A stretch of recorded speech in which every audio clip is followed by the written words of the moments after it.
মোহতারাম, আমার আত্মীয় মারা গিয়েছে, আত্মীয় হিসেবে আমার করণীয় কি? ভেরি ভেরি ইম্পর্টেন্ট একটি বিষয়। মৃত ব্যক্তির নিকট আত্মীয় কি করবেন এবং কি করবেন না। মানুষ যখন মারা যায়, রাসূল আকরাম সাল্লাল্লাহু আলাইহি ওয়াসাল্লাম কতগুলো বিষয়কে হারাম করেছেন, যে কাজগুলো মানুষ করে থাকে যখন তাদের কেউ মারা যায়। আল্লাহর হাবিব সাল্লাল্লাহু আলাইহি ওয়াসাল্লাম বলেছেন, 1 নাম্বার, মৃত ব্যক্তির উপর বিলাপ করে কাঁদা। রাসূল আকরাম সাল্লাল্লাহু আলাইহি ওয়াসাল্লাম বলেছেন, মানুষের মাঝে দুটি বিষয় রয়েছে যাতে তারা কুফরি করে। বংশের খোঁটা দেওয়া, মৃত ব্যক্তির উপর বিলাপ করে কাঁদা, এগুলো নিষেধ।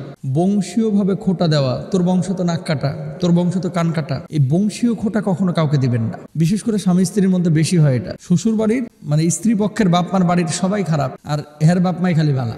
আবার স্ত্রীও এরকম আচরণ অনেক সময় করে। তো দাদার বাড়ি, আহা রে, তো দাদার গোষ্ঠী যে বদের বদ, আমার বাপ, আমার বাপের গোষ্ঠী একেবারে আল্লাহর ওলি, সব জান্নাত থেকে পলায় আসছে, এরকম আর কি ভাবসাব। কখনো বংশীয় খোঁটা কেউ কাউকে দিবেন না, কখনো না। 2 নাম্বার, কোনো ব্যক্তি মারা যাওয়ার পরে উচ্চ স্বরে বিলাপ করে কান্নাকাটি করবেন না, এটা গেল 2 নাম্বার। 3 নাম্বার, গালে বা শরীরে আঘাত করা কখনো করবেন না। 4 নাম্বার, কাপড় বা জামার পকেট ছেঁড়া। রাসূল আকরাম সাল্লাল্লাহু আলাইহি ওয়াসাল্লাম বলেছেন, যে ব্যক্তি গাল চাপড়ায় বা জামার গলা বা পকেট ছিঁড়ে ফেলে এবং জাহিলিয়াতের আহ্বানের মতো আহ্বান করে, সে আমাদের অন্তর্ভুক্ত না, সে আমার দলের লোকই না। এই মানুষ মারা যাওয়ার পরে কাঁদি, আমরাও তো কাঁদি না ভাই? সিদ্ধান্ত তো আল্লাহর। আজকে ও মরেছে, কালকে তো আপনিও মরবেন। মৃত্যুটাকে মানুষ এত ভয় পায় কেন? মৃত্যু ভয়ের জিনিস না। মৃত্যু হচ্ছে রবের সাথে সাক্ষাতের একটা মাধ্যম। আপনি আপনার মূল গন্তব্যে, চূড়ান্ত গন্তব্যে চলে যাচ্ছেন।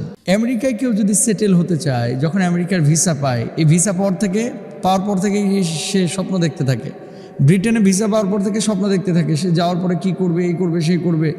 তো যাওয়াটা যদিও তার কাছে কষ্ট মনে হয়, ভেতরে একটা আনন্দ কাজ করে। নাগরিকত্ব নিচ্ছে, নতুন দেশে যাচ্ছে, নতুন পরিবেশে। তো আপনি দুনিয়ার এই জঞ্জালযুক্ত পরিবেশ থেকে জঞ্জাল মুক্ত পরিবেশে আপনি আখিরাতে যাচ্ছেন। মৃত্যু মুমিনের জন্য তোহফা, হাদিয়া। মৃত্যুকে ভয় পাবেন না। ভয় কারা পায় জানেন? যাদের আমল নাই। যে মরার পরে যে ঠুয়ানি দিবে, ঠুয়ানি সহ্য করবো কিভাবে, এই জন্য ভয় পায় মৃত্যু।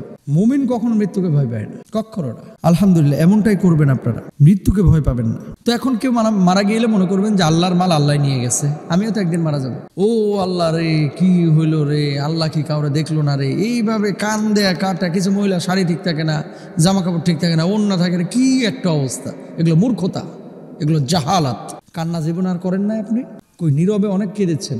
ছেঁকা খাইলেও তো অনেক মেয়েরা কাঁদে, অনেক ছেলেরাও কাঁদে। তখন তো চোখ থেকে টপ টপ করে পানি পড়েছে রাতের আধারে। কই বাপ মাও তো জানতে পারে নাই, কেউ বুঝে নাই আপনার নীরব কান্না। বোবা কান্নাগুলো কেউ শব্দ পায় না, কিন্তু ভিতর থেকে গুংড়িয়ে ছাড়খাড় হয়ে যাচ্ছে সবকিছু। তো তখনও কেঁদেছেন, তখন দুঃখে কেঁদেছেন, এখনো দুঃখে কাঁদছেন। তো আপনার কান্নাটা কেন এমনটা হয় না? আপনি কাঁদবেন না কেন? চোখ থেকে পানি পড়বে। আল্লাহর সাথে বোঝাপড়া করবেন। আল্লাহ, আপনার জিনিস আপনি নিয়ে গেছেন, কিভাবে টিকবো, কিভাবে থাকবো, আল্লাহ আপনার দায়িত্ব নেবে। বাট কখনো ও আল্লাহ রে, কি হইল রে, এই হইল রে, সেই হইল রে, এই রে, মাটির উপরে থাবা দেয়, কাফনের উপরে থাবা মারে, শাড়ি ঠিক থাকে না, অন্য হারাম করবেন না কখনো।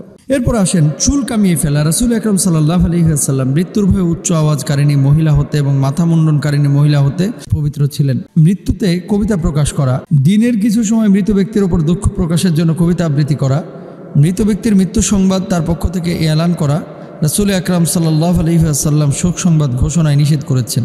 যেটা আমরা বাংলাদেশে করি। জানাজার ঘোষণা আপনি দিতে পারেন যে এতটা সময় জানাজার নামাজ হবে, কিন্তু শোকের ঘোষণাটা বাংলাদেশে অনেকে এরকম করে দেয়। আজ সকাল 10টায় অকালে ঝরে পড়েছে আমাদের মধ্য থেকে মরহুম আব্দুল কুদ্দুস। অবেলায় চলে গেল তাজা প্রাণটি, অকালে ঝরে পড়েছে, অসময়ে চলে গেলেন না ফেরার দেশে। এই যে কথাগুলো, অসময় বলতে কি? সময় কি বেটা তুমি নির্ধারণ করো? সময় এটা আল্লাহর পক্ষ থেকে, এটা শেষ হয়েছে, সে চলে যাবে, এটা আমাদেরকে খেয়াল করতে হবে। তাহলে মৃত ব্যক্তি রাসূল আকরাম সাল্লাল্লাহু আলাইহি ওয়াসাল্লাম ইন্তেকালের পরে এভাবে বিলাপ করতে সম্পূর্ণরূপে নিষেধ করেছেন। এটা আমরা খেয়াল করবো ইনশাআল্লাহ তাআলা।